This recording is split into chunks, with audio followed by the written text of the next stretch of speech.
It was meant to be the best April Fool's joke ever, but when the tourist sprayed water onto the royal guard's face, the silence that followed said everything.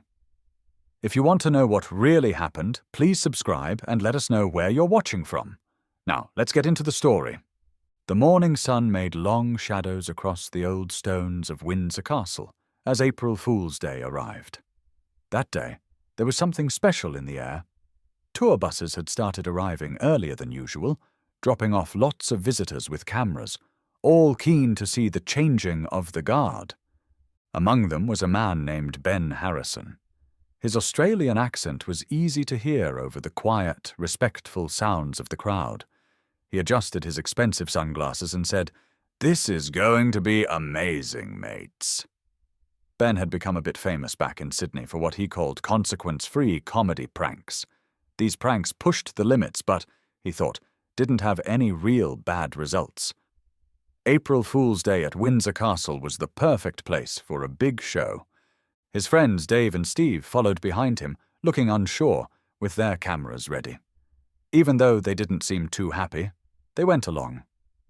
"Maybe we should just do what normal tourists do," Dave suggested, his voice quiet. "These guards aren't really known for having a sense of humor."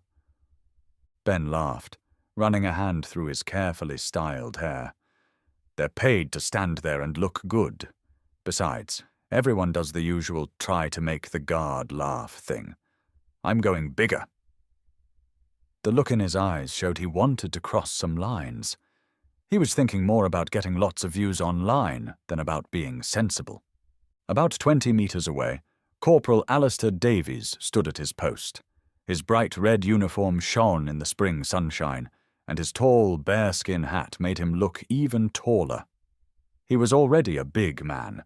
He'd been in the King's Guard for 8 years. In that time, he'd learned to quickly understand crowds. Most visitors were respectful. Some tested the limits with harmless jokes.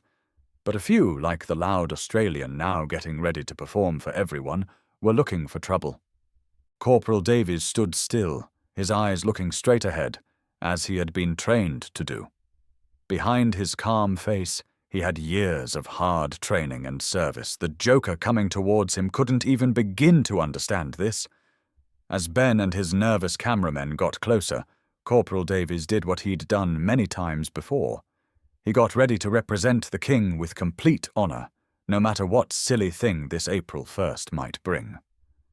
"Look at him," Ben whispered loudly to his friends, making sure people nearby could hear. "Standing there like a shop window dummy. Do you think they pick them based on who can look the most serious?" Some teenagers from America giggled. A British couple nearby gave him disapproving looks. Ben straightened his shoulders and walked forward with his practiced swagger. He'd become known back home for doing increasingly bold stunts. He'd interrupted university lectures dressed as a superhero and staged fake marriage proposals in fancy restaurants. Each joke had to be bigger than the last. Each new video had to be more shocking. "This whole outfit is just fancy dress," Ben went on, walking around the guard and looking him up and down. "Red coat, fluffy hat, shiny buttons. It's just a show. Not real soldiers." His words showed he knew very little about the special soldiers who switch between ceremonial duties and real fighting. "Ben, seriously," Dave said quietly, his camera pointing reluctantly at what was happening. "These guys are actual soldiers. I read that they—" Ben cut him off, sounding like someone who'd never had to face the consequences of his actions. If they were real soldiers, they'd be off doing real soldier things, not standing like statues for tourists' holiday photos. A middle-aged woman gently pulled her curious children back a few steps. She could see that things were about to get disrespectful. The crowd had started to change. Some people were moving closer, wanting to be entertained. Others were moving away, not wanting to be associated with whatever was about to happen. What Ben didn't see, because he was so focused on his performance, was the guard's eyes. They were alert and showed that he was very aware of what was happening. He was someone who had faced much more serious situations than a tourist's silly joke. "Today's plan is genius," Ben told his increasingly worried friends. "Start small, build up, then deliver the ultimate April Fool's surprise. It'll be legendary." He took out his phone, checking the time. "We've got about 20 minutes before I show everyone the main event." Dave shifted his weight, his camera moving slightly. "Maybe we should just take some normal photos and move on. There's that pub you wanted to try for lunch. And miss my chance to play a joke on a royal guard? Not happening." Ben's eyes shone with the special determination of someone who measured his worth by how many views and reactions he got. "Trust me, this is going to be the one that finally makes us famous." Ben started his performance by doing an exaggerated military march. He lifted his legs very high and swung his arms in a funny way, making fun of real discipline. "Attention!" he shouted in a terrible British accent. "Royal Guard inspection!" A few people in the crowd laughed nervously. A family from Japan stopped taking photos. The father gently guided his children a few steps away from what was happening. A couple from Germany whispered to each other, their faces showing they didn't approve, even though they spoke a different language. Meanwhile, a group of teenagers in matching blue school uniforms watched with mixed feelings. Some were giggling, others looked embarrassed. "Sir," a member of the castle staff said as she approached. Her voice was professional but firm. "I need to remind you that the King's Guards are serving military personnel. We ask that visitors show proper respect." Ben gave her his most charming smile. Just having a bit of April Fool's fun. No harm done. He waited until she had moved on before muttering, just loud enough for those nearby to hear, "Spoil sport." Feeling encouraged because no one had really stopped him, Ben did more. He moved closer to Corporal Davies, posing for selfies with silly faces. Then he pretended to polish the guards' buttons while giving a running commentary. "Mr. Spot there, mate. Can't have the King's toy soldiers looking shabby." "This is getting out of hand," Dave whispered, but he kept filming. He was caught between being Ben's friend and feeling more and more uncomfortable. Near the school group, their history teacher spoke quietly but clearly to her students. "Despite what that young man is suggesting, the King's Guards are highly trained soldiers with combat experience. Many of them have served in war zones before being given the honor of ceremonial duty." Ben heard some of her explanation and rolled his eyes dramatically. "Listen to that. Apparently I'm messing with an elite soldier." His air quotes and mocking tone got a few nervous laughs, but fewer and fewer as the crowd's mood changed. All this time, Corporal Davies remained perfectly still. His discipline had been built up through years of training, which had prepared him for much worse than silly tourists. His gaze stayed fixed forward, his posture perfect, his breathing steady and controlled. The only sign that he was, in fact, human was a slight tightening of his jaw. Ben saw this calmness as weakness, not strength, and became bolder. "See? Nothing. They might as well replace him with a waxwork. Probably be cheaper, too." He leaned closer, looking at the guard's face with exaggerated interest. "Hello? Anyone home? Or did they just wind you up this morning and leave you here?"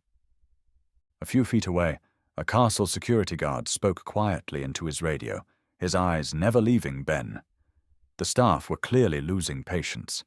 Yet Ben didn't notice, enjoying the attention like a wave. He was already planning his next big stunt.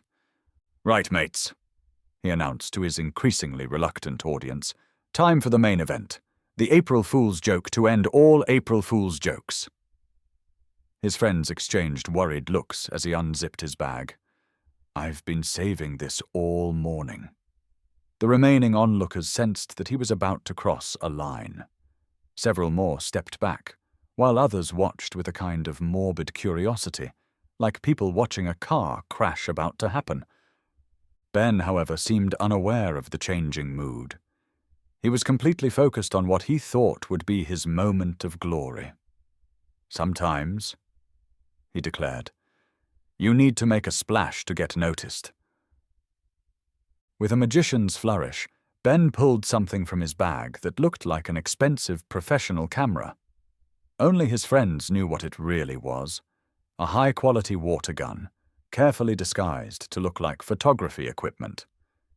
Ben had paid nearly £200 for the modifications at a special prop shop in London. He thought it was worth it for what he called prank immortality. "Now, everyone," Ben announced, going back into his role as entertainer, "I'm going to capture a very special moment with His Majesty's finest." He raised the fake camera, pretending to adjust settings that weren't there. Several tourists raised their own cameras, thinking they were about to see something worth recording, though for very different reasons than Ben imagined. The history teacher, noticing the glint of plastic where a lens should have been, suddenly realized what was about to happen. "Stop!" she called out, quickly walking towards Ben. "That's completely inappropriate." But Ben was fully committed to his performance. And now, for the ultimate royal portrait on this fine April Fool's Day. He began a theatrical countdown, playing to his dwindling but attentive audience. 3, 2, 1. The disguised water gun fired with surprising force, sending a stream of water directly into Corporal Davies's face.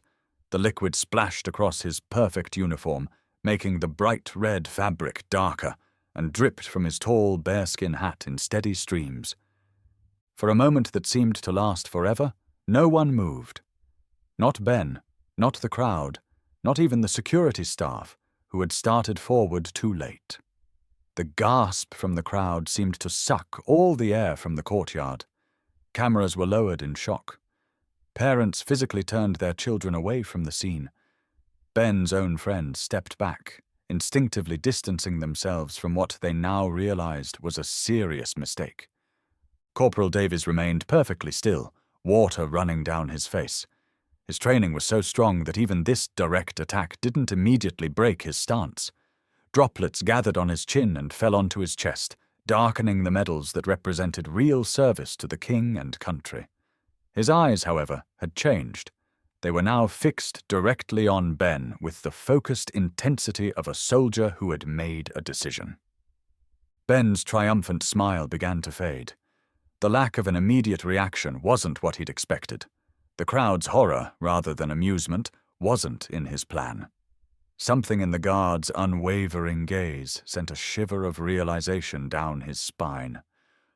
"It's just water, mate," Ben offered weakly, still holding the fake camera in his increasingly unsteady hands. "April Fools, right? All in good."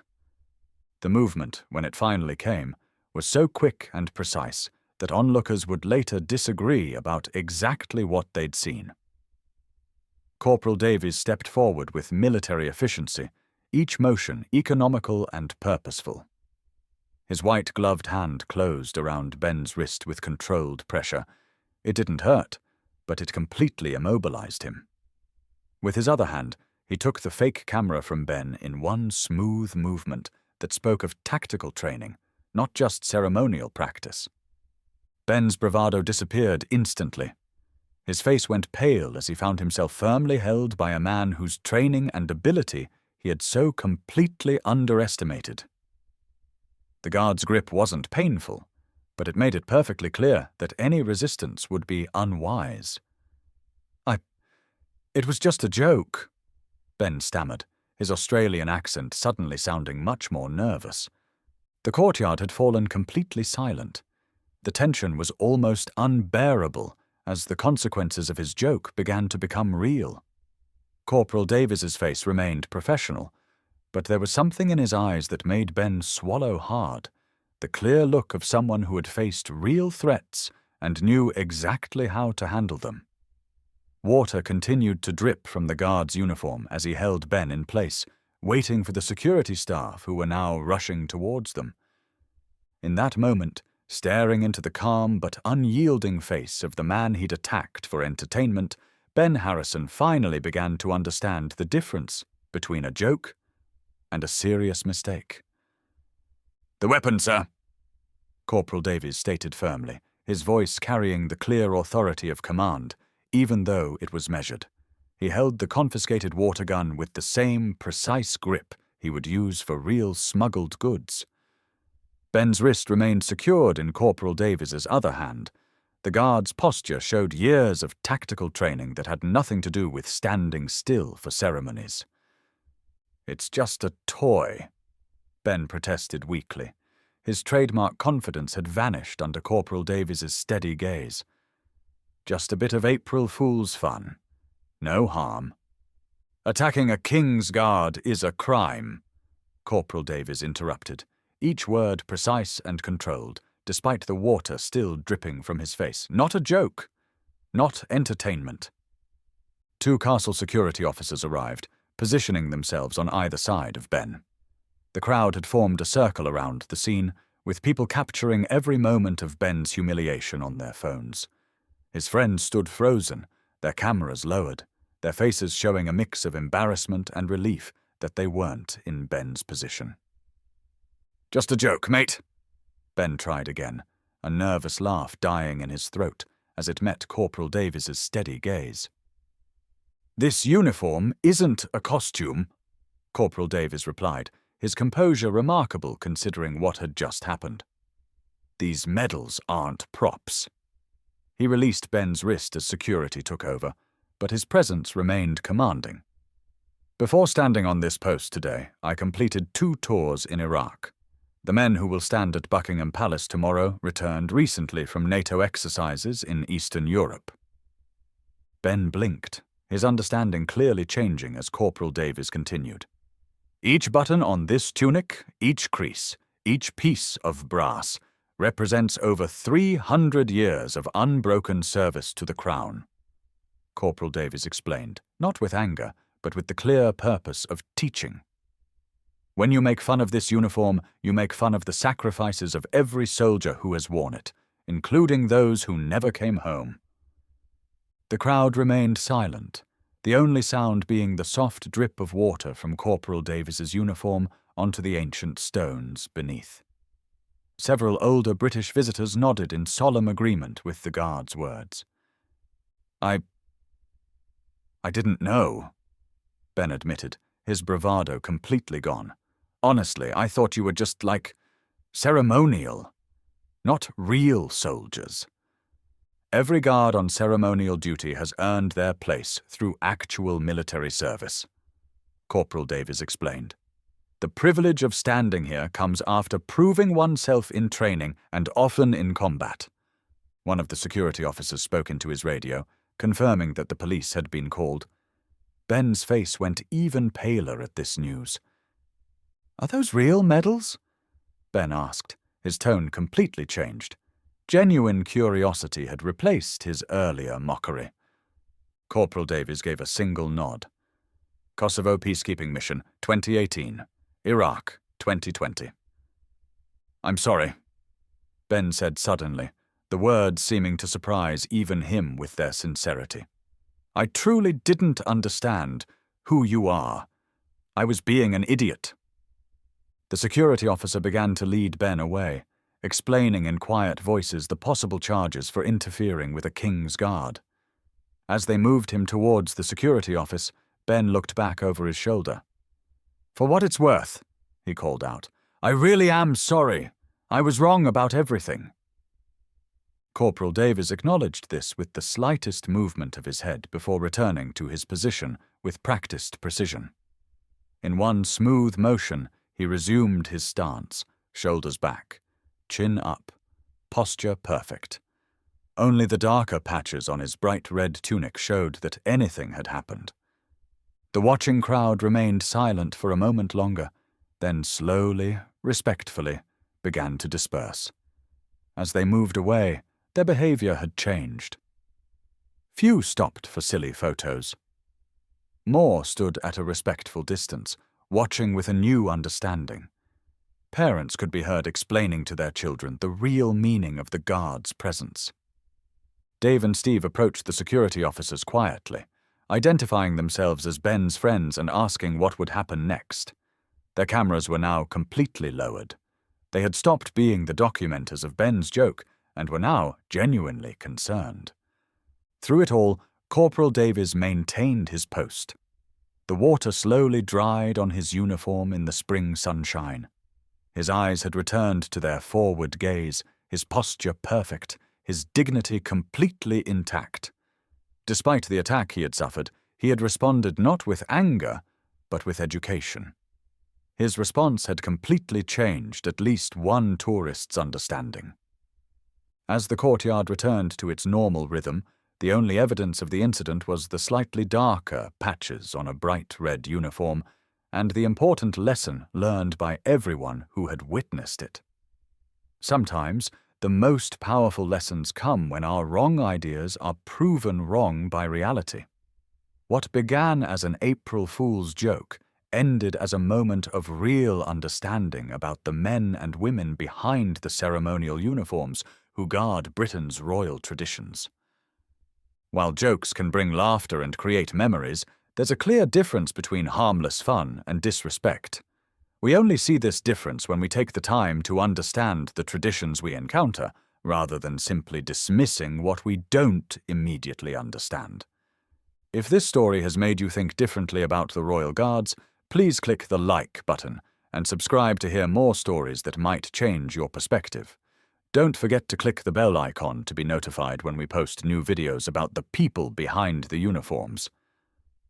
What April Fool's joke have you seen cross the line from funny to disrespectful? Have you ever suddenly gained respect for a tradition after learning its true meaning? Share your thoughts in the comments below.